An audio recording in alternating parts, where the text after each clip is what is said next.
표창원이 알려드리는 세계의 연쇄살인 이제 시작합니다. 세계의 연쇄살인 9번째는 누구일까요? 현대 역사, 세계사에 기록된 가장 나이가 어린 연쇄살인범입니다. 이 나이가 어린 연쇄살인범은 자기보다 더 나이가 어린 피해자를 연쇄살해했죠. 자기 스스로를 보호할 능력이 없는 어린 아기들을 연쇄살해한 범인인데요. 아직 세상에 험한 물, 악한 물, 더러운 물이 들기 전 어린 나이에 이런 끔찍한 연쇄살인을 저질렀다. 도대체 왜 그랬을까? 논쟁의 대상이 될 수밖에 없겠죠. 태어날 때부터 아예 악의 씨, 나쁜 피를 타고 태어난 사이코패스인가? 타고난 괴물인가? 아니면 그 어린 나이이지만 후천적인 영향 때문에 그런 짓을 저지른 것인가? 이런 논쟁의 대상이 되기도 하는 어린 연쇄살인범입니다. 세계 최연소 남자 연쇄살인범은요, 무려 8살, 8세 나이에 3명의 아기를 연쇄살해한 아마르짓 사다라는 인도의 남자 어린이이고요. 세계 역사상 가장 나이 어린 여자 연쇄살인범은 10살, 10세의 영국 메리 벨이라는 여자 어린이입니다. 오늘 이 두 어린 연쇄살인범에 대해서 말씀드리겠습니다. 네, 아마르짓 사다 그리고 메리 벨 이 두 명의 어린 연쇄살인범을 9번째 세계 연쇄살인범으로 꼽은 이유는요. 우선 첫 번째로 그동안 널리 퍼져 있는 스테레오타입, 어떤 속설이죠. 세간의 믿음. 연쇄살인범은 성인 남성이야 라는 그런 고정관념을 조금 깰 필요가 있다라는 것이 첫 번째 이유고요. 두 번째는 앞서도 말씀드렸지만 이 어린이가 연쇄살인을 할 정도의 악마가 그 속에서 자라났다면 도대체 그 근원은 무엇일까? 어디에서 온 것일까? 왜일까? 라는 숙제를 반드시 풀어야 한다는 이유 때문입니다. 우리가 흔히 어린이들을 날개 없는 천사라고 부르죠. 순진, 무, 구 뭐 이런 표현을 사용하기도 합니다. 전혀 세상에 때가 묻지 않았고 아주 백설처럼 하얗다라는 그런 의미일 텐데요. 이러한 어린 천사들이 연쇄살인, 살인도 아니고요. 그냥 한번 여러 차례에 걸쳐서 연쇄살인을 저질렀다라는 것 반드시 우리가 풀어내야 할 숙제이고 혹시라도 또다시 이런 일이 발생하지 않도록 반드시 재발 방지 대책을 마련해야 하기 때문에 이 9번째 연쇄살인으로 선정을 했고요. 그리고 가장 중요한 또 다른 이유가 있죠. 이 어린 연쇄살인범의 피해자는 더 어린, 더 여린, 더 스스로를 보호할 능력이 없는 아기들이 피해자이기 때문에 더 그렇습니다. 이 어린 피해자를 또 다른 어린 공격자, 가해자로부터 보호하고 막아내기 위해서도 우리는 경각심을 가질 필요가 있고 대책을 만들어야 하기 때문에 9번째 세계 연쇄살인 대상으로 꼽았습니다. 자, 그러면 두 명의 어린 연쇄살인범 중에서 첫 번째 남자 어린이 연쇄살인범 아마르짓 사다, 이 인도의 어린이 연쇄살인범에 대해서 먼저 말씀을 드리겠습니다. 아마르짓 사다의 범행 특성, 우선 생각하셔야 될 것은요, 이 아마르짓 사다가 8살이라는 어린 나이에 연쇄살인범이 되었다는 것, 그리고 그 지역적 환경적 특성, 인도라는 엄청나게 넓은 나라, 무수하게 많은 인구 중에 아주 낙후되고 문명의 손길이 잘 닿지 않은 시골 마을, 바이하르주의 베구사라이라는 아주 시골 마을, 농촌 마을에서 벌어진 일이라는 것, 이것을 우선 좀 생각을 하실 필요가 있습니다. 첫 번째 살인은 2006년 이 아마르짓 사다가 7살 때 발생했습니다. 그리고 그 다음에 2007년까지 이어져서 3명의 어린 생명, 아기들을 연쇄살해했는데요. 첫 번째 희생자는 범인 아마르짓 사다의 친동생, 여동생입니다. 생후 8개월 된 여동생인데요.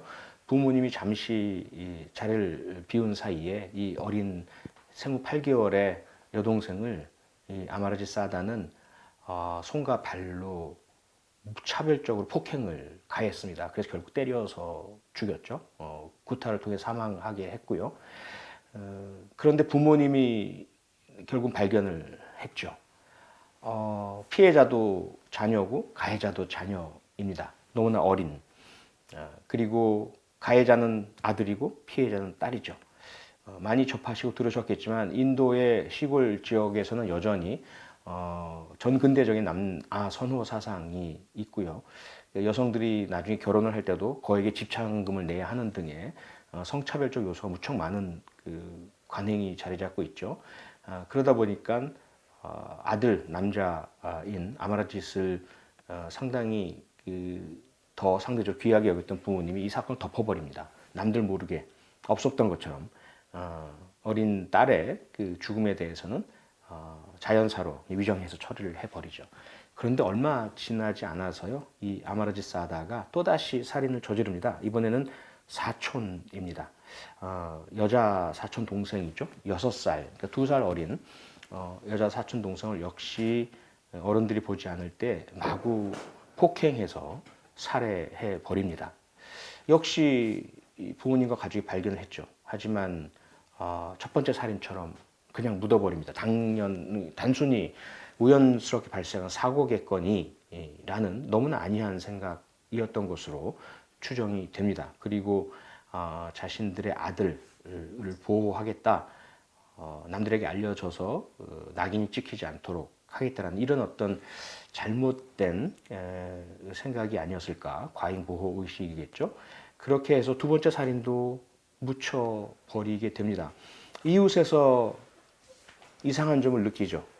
무엇인가 일이 벌어졌구나라는 거 당연히 느낄 수밖에 없겠죠. 시골 마을 담도 거의 없는 곳이었고요. 그리고 아이가 갑자기 없어지고 시신 처리를 하게 되고 그리고 소문이 번지게 되죠. 그 어린 아이 8살짜리 아마르짓이 살인범이다. 자기의 여동생과 사촌 여동생을 연이어서 살해했다.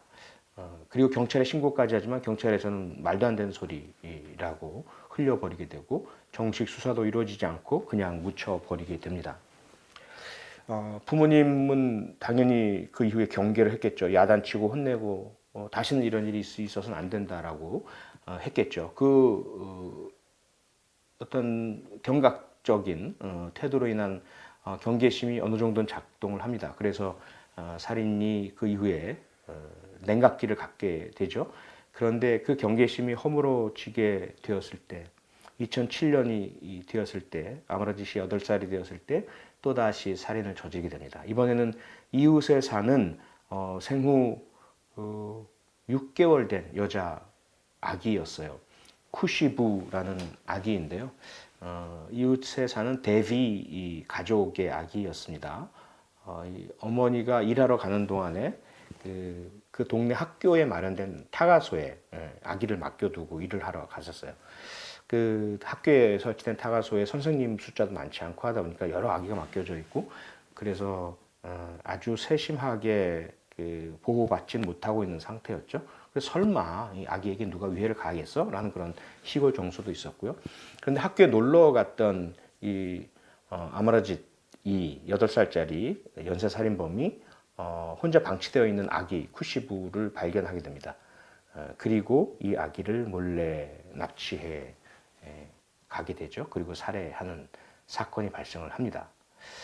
결국 이 3건의 그 연쇄살인 사건이 한 명의 7살 때부터 시작해서 8살 때까지 이어진 어린 남자아이에 의해서 행해지게 되죠. 아마 느끼셨겠지만 이 3건의 사건을 이렇게 보면요. 8살이라는 또 7살이라는 어린 나이이긴 했지만 이 범인, 연쇄살인범, 가해자 아마르짓 사다는 대단히 계획적으로 치밀하게 범행 대상을 선정했습니다. 쉽게 접근할 수 있고 범행이 용이하고 반항하지 못하고요. 그리고 자신이 범행을 저지른 뒤에도 그 범행의 은폐나 혹은 그 이후 증거인멸이 용이한 시간, 장소, 대상을 선택했다는 것을 분명히 우리가 알 수가 있죠.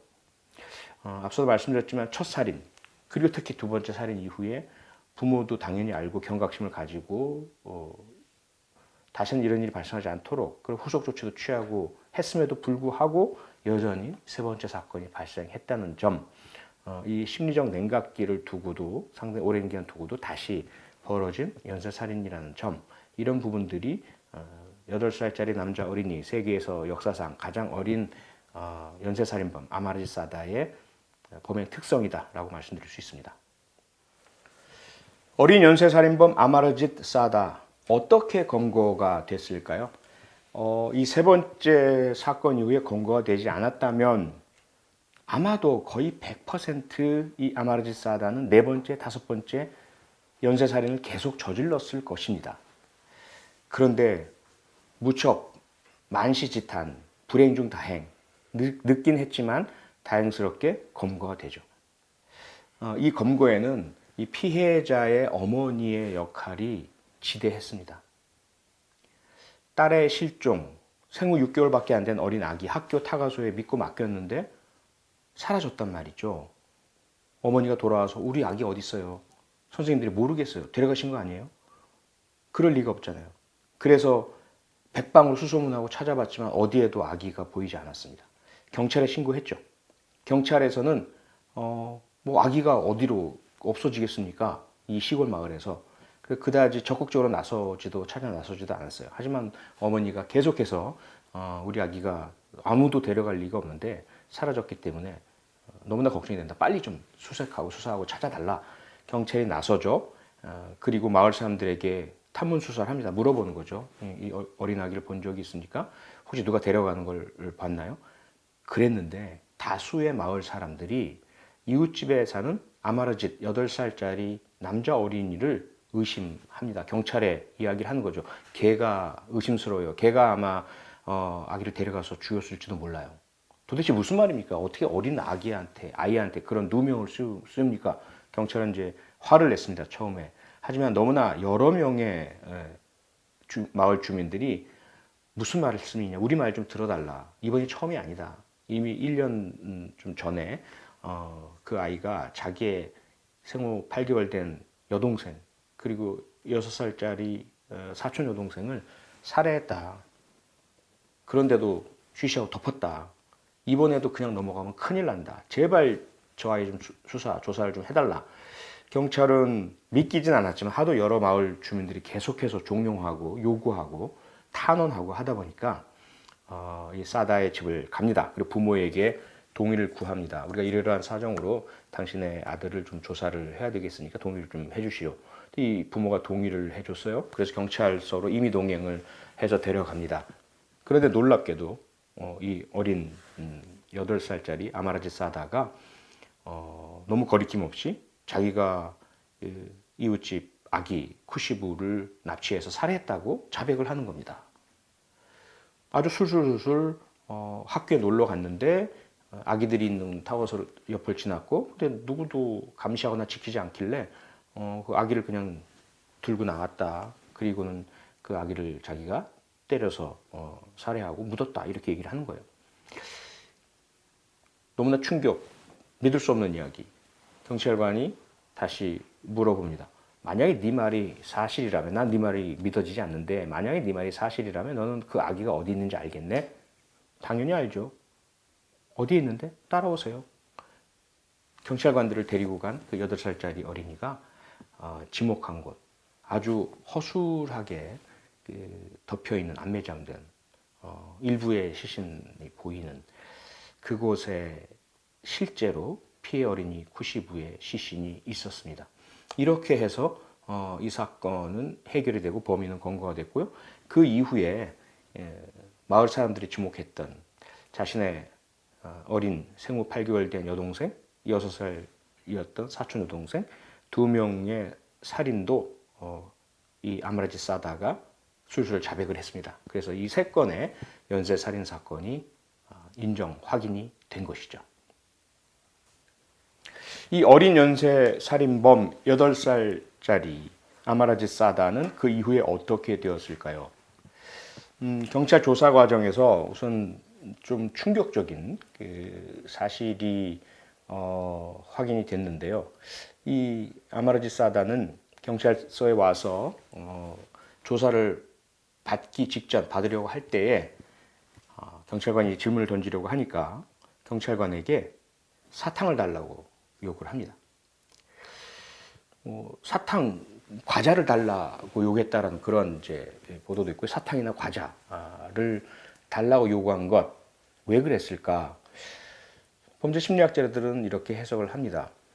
두 가지 해석이죠. 하나는 자기가 저지른 일 그 자체를 이 아마르지 사다는 아주 중요한 업적으로 생각하고 있었다. 그래서 그에 대한 보상을 요구한 것이다. 이렇게 해석을 하기도 하고요. 다른 범죄 심리학자는 자신이 경찰관에게 그 진술을 해주는 대가로 사탕이나 과자를 요구했다. 이렇게 분석을 하기도 합니다.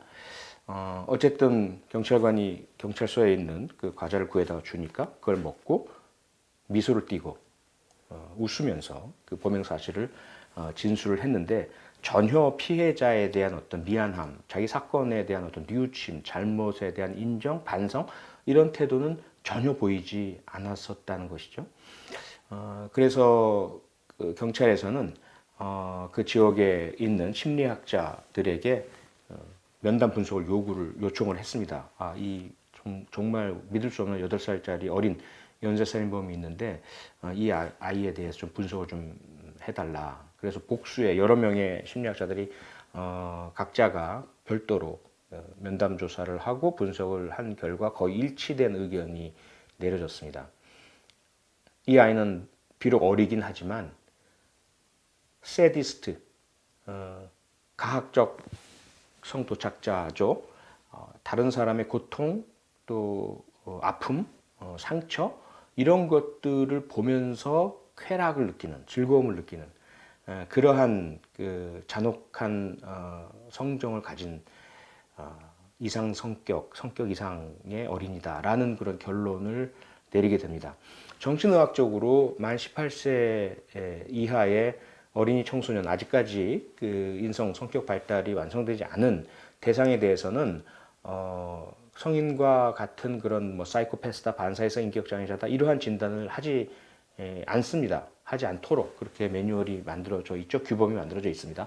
하지만 이 경우는 무척 예외적인 상황이다라고 심리학자들은 판단을 했고 그래서 8살짜리 아마라지 사다를 세디스트 그리고 사이코패스 엔타이소셜 퍼스널리티 디스오더 뭐 이러한 어떤 규정들을 하게 된 것이죠. 법적인 부분을 한번 좀 살펴볼까요? 우리나라는 형사 미성년자 만 14세 미만입니다. 지금 뭐 촉법 소년에 대해서 여러 가지 논란들이 있고 그동안 계속되어 온 논쟁이기도 하죠. 지금 소년 심판이라는 김혜수 씨가 주연하는 드라마가 많은 인기를 끌면서 또다시 촉법 소년에 대한 관심이 불러일으켜지기도 하는데요. 우리나라는 만 14세 미만이 형사처벌을 받지 않는 촉법 소년입니다. 그리고 만 10세, 10살 이상 14세 미만이 촉법 소년인 거죠. 그래서 소년원에 간다든지 또는 보호 관찰 처분을 받는다든지 하는 보호 처분의 대상이 됩니다. 인도는 어떨까요? 인도는 조금 복잡하게 되어 있습니다. 범죄 종류에 따라서 그 연령이 나뉩니다. 중요 강력 범죄의 경우 살인이라든지 이 경우에는 만 7세, 7살 미만인 경우에는 형사처벌을 받지 않습니다. 그런데 7살 이상이라면 재판을 받고 처벌을 받도록 되어 있고요. 그 이외에 다른 일반적인 범죄들 같은 경우는 만 12세 미만이 형사 미성년자 연령입니다. 그리고 이 형사 미성년자 연령과는 달리 처벌에 있어서 만 16세 미만의 경우에는 사형이나 징역형을 선고할 수 없도록 되어 있고요. 그리고 이 소년보호시설, 우리나라라면 소년원이겠죠. 여기에는 만 18세까지 수용할 수 있도록 되어 있습니다. 이거 시험 보실 분들은 안 계실 테니까 뭐 그냥 그 외우거나 기억하실 필요는 없고요. 인도의 그러한 법체계가 그렇게 되어 있다. 그래서 이 경우 아마라지 사다의 경우는 7살에 범행을 시작했지만 8살에 세 번째 연쇄살인을 저질렀습니다. 그래서 8세, 만 7세 미만인 강력범죄자에 대한 형사미성년자 연령을 넘겼어요. 그래서 재판을 받게 됐습니다. 재판을 받았는데 문제는 처벌에 있어서 만 16세 미만에 대해서는 사형이나 징역형을 선고할 수 없도록 인도법이 되어 있기 때문에 소년 보호 사건, 보호 처분을 내리게 된 거죠. 그래서 소년 보호 시설에서 성인이 될 때까지, 만 18세가 될 때까지 수감하도록 그렇게 판결이 내려졌습니다. 그렇게 됐고요. 그럼 그 이후에 어떻게 했을까? 기록이 잘 존재하지 않습니다. 소년 보호 사건이라서 비공개이기도 하고요. 하지만 여러 추적 조사에 따르면 소년 보호 시설에서도 아마라짓은 많은 문제를 야기했고 위험성을 드러냈기 때문에 대부분의 기간을 독방, 혼자서 혼거하는, 혼자서 있는 곳이죠. 그런 독방에 수감이 되어서 다른 그 수감자들과 접촉하지 못하도록 그런 조치들이 취해졌다라는 그러한 사실들은 보고가 되고 있습니다. 만 18세가 된 것이 2016년입니다. 2016년 자신의 생일날 아마르짓 사다는 인도법에 따라서 소년원을 출소하게 되었고요. 그 이후엔 자유의 몸이 되었고 어디에서 어떻게 살고 있는지에 대해서는 어떠한 정보도 현재 공개되고 있지 않습니다. 구독, 좋아요, 알림 설정 안 하면 흠칫뿡